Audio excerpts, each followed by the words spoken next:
رسول کریم صلی اللہ علیہ وآلہ وسلم نے ارشاد فرمایا، بلغوا عنی ولو آیہ، میری جانب سے بات آگے پہنچاؤ، تبلیغ کرو،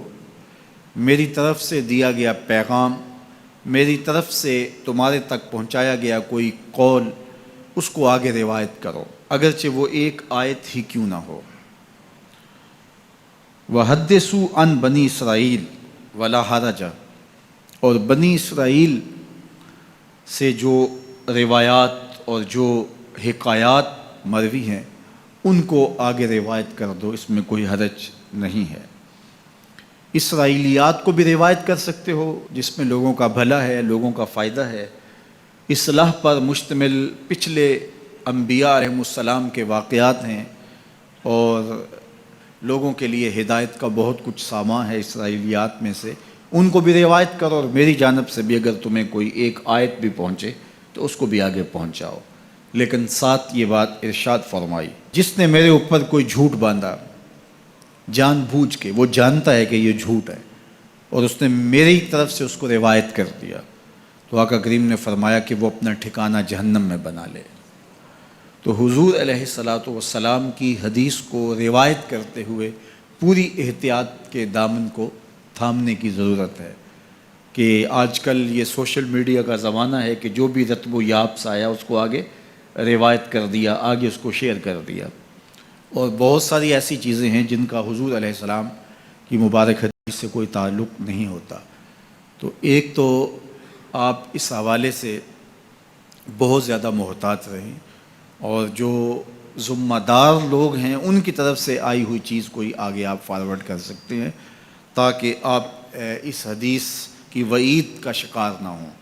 فرمایا جو میری جانب سے جانتے بوجھتے جھوٹ کو آگے منتقل کر دیتا ہے، میرے اوپر جھوٹ باندھتا ہے، تو وہ اپنا ٹھکانہ جہنم میں بنا لے۔ اور دوسری روایت، جس شخص کی بھلائی کا اللہ ارادہ کرتا ہے اس کو دین کی سمجھ عطا کر دیتا ہے، دین کا فہم نصیب کر دیتا ہے۔ وَإِنَّمَا أَنَا قَاسِمٌ وَاللَّهُ يُعْطِي، اور فرمایا میرا اللہ عطا کرنے والا ہے اور میں بانٹنے والا ہوں۔ رسول کریم صلی اللہ علیہ وسلم کا ایک اور فرمان سن لیجئے، آقا کریم نے ارشاد فرمایا، لا حسد الا فی اثنتین،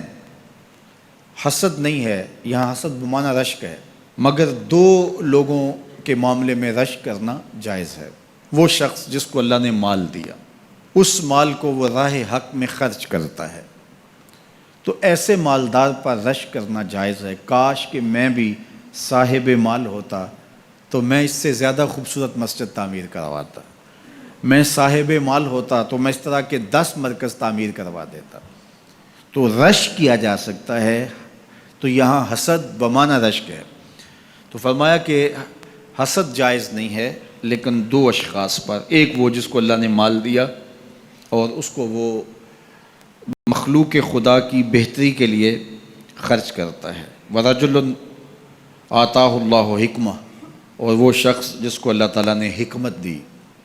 دانائی عطا کی، علم دیا، فقاہت کے نور سے مالا مال کیا، اور وہ اس دی گئی حکمت سے، اس دانائی کے ساتھ فیصلے کرتا ہے اور اس کو لوگوں تک پہنچاتا ہے، اس کو سکھاتا ہے، تو اس پر رشک کیا جا سکتا ہے کہ آج یہ مسند انصاف پہ بیٹھ کے فیصلے کرتا ہے، مسند تدریس پہ بیٹھ کے لوگوں کو دین سکھاتا ہے، ممبر و محراب میں اللہ کے دین کے پیغام کو اوروں تک پہنچاتا ہے، تو یہ دل میں آرزو پیدا ہو، یہ دل میں تمنا پیدا ہو، کاش کہ اس مسند پہ میں بھی بیٹھوں اور میں بھی اللہ کے دین کو لوگوں تک پہنچا سکوں۔ تو یہ آرزو اگر سینے میں پیدا ہو اور کسی شخص سے رشک پیدا ہو تو یہ رشک محمود ہے، نامحمود نہیں ہے۔ تو یہ علم کے لیے ترغیب ہے کہ اللہ